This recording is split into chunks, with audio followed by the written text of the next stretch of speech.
എല്ലാവർക്കും ആറാൻ്റെ റോഡ് ട്രിപ്സിൻ്റെ അടുത്ത വീഡിയോയിലേക്ക് സ്വാഗതം. ഇത് 6ാം ദിവസമാണ് നമ്മുടെ ട്രിപ്പ് തുടങ്ങിയിട്ട്. നമ്മൾ പസഫിക് കോസ്റ്റ് ഹൈവേ, പിന്നെ ഡിസ്നി ലാൻഡ്, ഇത് രണ്ടും നമ്മൾ കണ്ടു.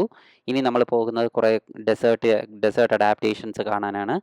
ഇന്ന് നമ്മൾ ഡ്രൈവ് ചെയ്യുന്നത് റിവർ സൈഡ് കാലിഫോർണിയയിൽ നിന്ന് 29 പാംസിലേക്കാണ് ഡ്രൈവ് ചെയ്യുന്നത്. ഈ പോകുന്ന വഴി നമ്മൾ കോച്ചല്ല വാലി, പിന്നെ ജോഷുവ ട്രീ നാഷണൽ പാർക്ക്, ഇത് രണ്ടുമാണ് നമ്മുടെ മെയിൻ ബക്കറ്റ് ലിസ്റ്റ് ഐറ്റംസ് ആയിട്ട് വെച്ചിരിക്കുന്ന സ്ഥലങ്ങൾ. കൊച്ചല്ല വാലി എന്ന് പറയുമ്പോഴത്തേക്കും സൊണോറൻ ഡെസേർട്ടിൻ്റെ എൻഡാണ്, വാലിയിലേക്ക് വരുന്ന ഒരു യുണീക്ക് അഡാപ്റ്റേഷനാണ് ഇവിടെ ഉള്ളത്.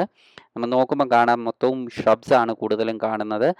ഇനിയിപ്പം നമ്മൾ വാലിയിൽ ചെന്ന് കഴിയുമ്പോഴത്തേക്കും കുറച്ച് പാംസ് കാണാൻ പറ്റും. യുണീക്കായിട്ട് കുറച്ച് ഏരിയയിൽ മാത്രമായിട്ട് സ്പ്രെഡ് ചെയ്ത് നിൽക്കുന്ന പാം ട്രീസ് കാണാൻ പറ്റും.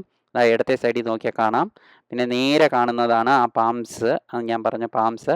ഇതൊരു യുണീക്ക് അഡാപ്റ്റേഷനാണ്. ഇവിടുത്തെ ടെമ്പറേച്ചർ എന്ന് പറയുന്നത് ഭയങ്കര ഹൈ ടെമ്പറേച്ചർ സമ്മർ ടൈമിലൊക്കെ വരും. ഇന്ന് തന്നെ ഇപ്പം നമ്മൾ പോകുന്നത് സ്പ്രിംഗ് ടൈമാണ്. ഇപ്പം തന്നെ 30-31 ഡിഗ്രി സെൽഷ്യസ് ഉണ്ട്. ആ യുണീക്ക് അഡാപ്റ്റേഷനാണ് നമ്മളിപ്പം കാണാൻ പോകുന്നത്. അപ്പോൾ എൻജോയ്. അപ്പോൾ ഇതാണ് ഞാൻ പറഞ്ഞ പാംസ്. ചുറ്റും നോക്കിക്കഴിഞ്ഞാൽ വേറെ ഒന്നുമില്ല, ഈ കുറച്ച് പാംസ് മാത്രമായിട്ട് ഒരിടത്ത് ക്ലസ്റ്റർ ചെയ്ത് കാണപ്പെടുകയാണ്. ഇതാണ് ഇതിൻ്റെ ഒരു യുണീക്നെസ്. ഇവിടെ അല്ലാതെ വൈൽഡ് ലൈഫും ഉണ്ട്. എന്നാൽ നോക്കിക്കഴിഞ്ഞാൽ വേറെ ഒരു വലിയ മരങ്ങളും കാണാതെ ഈ പാംസ് മാത്രമായിട്ട് കാണുന്ന ഈ യുണീക്ക് അഡാപ്റ്റേഷൻ വളരെ ഇൻട്രസ്റ്റിംഗ് ആയിട്ട് തോന്നി. ഇനി നമ്മൾ പോകുന്നത് ജോഷുവ ട്രീ നാഷണൽ പാർക്കിലേക്കാണ്. ഇപ്പം നമ്മൾ ഡ്രൈവ് ചെയ്യുന്നത് ബെർഡു കാനിയൻ റോഡ് എന്ന് പറയുന്ന ഒരു മോഡറേറ്റ് എന്ന് പറയേണ്ട ഒരു ഈസി ആയിട്ടുള്ള ഒരു ഓഫ് റോഡ് ട്രെയിലാണ്. ബെർഡു കാനിയൻസ് വഴിയുള്ള ഒരു ട്രെയിലാണ് ഈ ഡ്രൈവ് ചെയ്യാൻ പോകുന്നത്. ഇതൊരു 4x4 ട്രെയിലാണ്. ഹൈ ക്ലിയറൻസ് വെഹിക്കിൾ റെക്കമെൻഡ് ചെയ്തിരിക്കുന്ന ഒരു സ്ഥലവും കൂടിയാണ്. അപ്പോൾ ഇതിൻ്റെ പ്രത്യേകത എന്ന് പറയുന്നത്, നമ്മളിപ്പോൾ ഇങ്ങനെ ചെന്നിട്ട് നമ്മൾ കാണാൻ പോകുന്ന ജോഷുവ ട്രീ കാണാൻ പറ്റും. പിന്നെ അതുപോലെ തന്നെ ഒക്കോട്ടിലോ, പിന്നെ ചോള കാക്ടസ്, ഇങ്ങനെ കുറച്ച് ഡെസേർട്ട് അഡാപ്റ്റേഷൻസ് ആയിട്ടുള്ള ഇത് കാണാനാണ് നമ്മൾ പോകുന്നത്. പിന്നെ നമ്മൾ ഈ റോഡ് എടുത്തത് കുറച്ചും കൂടി എൻ്റർടൈനിങ് ആയിരിക്കും. ഹൈവേ ഡ്രൈവ് ചെയ്യുന്നതിലും കാനിയൻ്റെ രണ്ട് സൈഡും ഉള്ള ഇതും, പിന്നെ സ്പ്രിംഗ് ടൈമും കൂടി ആയതുകൊണ്ട് ഡെസേർട്ടിലുള്ള എല്ലാ ചെടികളും പൂക്കുന്ന സമയമാണ്. ഡെസേർട്ട് ഫ്ലവേഴ്സൊക്കെ കാണാൻ പറ്റും. വളരെ ഇൻട്രസ്റ്റിംഗ് ആണ്. പിന്നെ ഇച്ചിരി കൂടിയൊക്കെ ഒരു എൻ്റർടൈനിങ്ങും കൂടിയാണ്. ഇപ്പം നമ്മൾ എത്തിയിട്ടില്ല, നാഷണൽ പാർക്കിനകത്ത് എൻട്രി ചെയ്തിട്ടില്ല. സ്റ്റിൽ നമ്മൾ നാഷണൽ പാർക്കിൻ്റെ വെളിയിലാണ്. പക്ഷേ ഈ ട്രെയിൽ, ഇത് ബെർഡു കാനിയൻ റോഡാണ്. ഈ റോഡ് മോഡറേറ്റ് സിമ്പിൾ ആയിട്ടുള്ള ഒരു 4x4 ട്രെയിലാണ്. വളരെ രസകരമായിട്ട് നല്ല കാഴ്ചകളുമുള്ള, വലിയ ടെക്നിക്കൽ അല്ലാത്ത ഒരു 4x4 ട്രെയിൽ. അപ്പോൾ എൻജോയ്.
നമ്മൾ ജോഷുവ ട്രീ നാഷണൽ പാർക്കിനകത്താണ് ഇപ്പോൾ നമ്മൾ എൻട്രി ചെയ്ത് കഴിഞ്ഞു.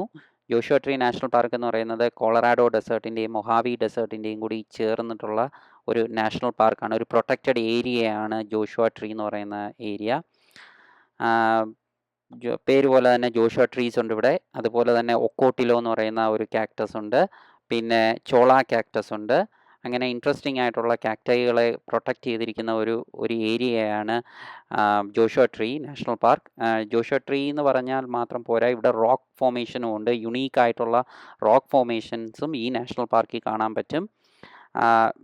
അമേരിക്കയുടെ റോക്ക് ക്ലൈംബേഴ്സ് വിളിക്കുന്നത് ഇത് മെക്കായാണ്. റോക്ക് ക്ലൈംബേഴ്സിൻ്റെ മെക്കായാണ് ജോഷുവ ട്രീ നാഷണൽ പാർക്ക് അറിയപ്പെടുന്നത്. പിന്നെ ഈ റോക്സിന് യുണീക്ക് ഫോർമേഷൻസ് ഉണ്ട്. ചിലത് സ്കള്ളിൻ്റെ ഷേപ്പിൽ, അതിനെ തന്നെ സ്കൾ റോക്ക് എന്നൊക്കെ അറിയപ്പെടുന്ന യുണീക്ക് അട്രാക്ഷൻസ് കാണാൻ പറ്റും. അപ്പം എൻജോയ്.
നമുക്ക് ജോഷുവ ട്രീസ് കാണാൻ പറ്റുന്നുണ്ട്. ദാണ്ട് ഈ പൊങ്ങി പൊങ്ങി നിൽക്കുന്ന കാക്ടൈകളാണ് ജോഷുവ ട്രീ എന്ന് പറയുന്നത്.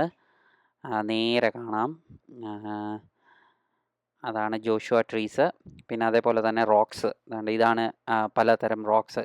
ചുറ്റും നോക്കിക്കഴിഞ്ഞാൽ ഒരുപാട് റോക്ക് ഫോർമേഷൻസ് കാണാൻ പറ്റും. ഇതിൻ്റെയൊക്കെ പുറത്ത് നമുക്ക് ക്ലൈംബ് ചെയ്യാം, ആൾക്കാർ കയറുന്നത് കാണാം. ഇതൊക്കെ ചെറുതാണ്, വലിയ റോക്സ് അങ്ങോട്ടുണ്ട്. ഞങ്ങൾ അതിൻ്റെയൊന്നും പുറത്ത് കയറിയില്ല, എന്നാലും അടിപൊളിയാണ് കാണാനും. ഇതിൻ്റെ പുറത്ത് കയറി കഴിഞ്ഞാൽ നമുക്ക് കോച്ചല്ല വാലി കാണാൻ പറ്റും. നമ്മൾ നേരത്തെ കണ്ട പാംസ് ൻ്റെ ഏരിയ നമുക്ക് ഇവിടെ നിന്നാൽ കാണാൻ പറ്റും. നേരെ കാണുന്നതാണ് സ്കള്ളിൻ്റെയൊക്കെ ഷേപ്പിൽ ഫോം ചെയ്തിരിക്കുന്ന റോക്സ്. ഇത് ഒരു യുണീക്കായിട്ട് തോന്നിയ ഒരു സ്ഥലമാണ്. ഇതാണ് ഒക്കോട്ടിലോ പ്ലാന്റ് എന്ന് പറയുന്നത്, ഡെസേർട്ട് കാക്ടൈ ആണ്. ഇതാണ് ചോള കാക്ടസ്. ഇത് നമ്മളെ കയറി അറ്റാക്ക് ചെയ്യും. നമ്മളിതിന് അടുക്കൂടി പോയി കഴിഞ്ഞാൽ ചാടി നമ്മുടെ ദേഹത്ത് പിടിക്കാനുള്ള ചാൻസസ് ഉണ്ട്. അതുകൊണ്ട് അവിടെ മാർക്ക് ചെയ്തിരിക്കുന്ന ട്രെയിലിലൂടെ മാത്രമേ നമ്മൾ നടക്കാവൂ. അത് പോയിസണസ് ആണ്. അപ്പം ഇനി നമുക്ക് ഇത് ജോഷുവ ട്രീ നാഷണൽ പാർക്ക് ഇവിടെ തീരുകയാണ്. അത് കഴിഞ്ഞ് നമുക്കിനി മൊഹാവിയിൽ വെച്ച് കാണാം. അപ്പം താങ്ക്സ് ഫോർ വാച്ചിങ്.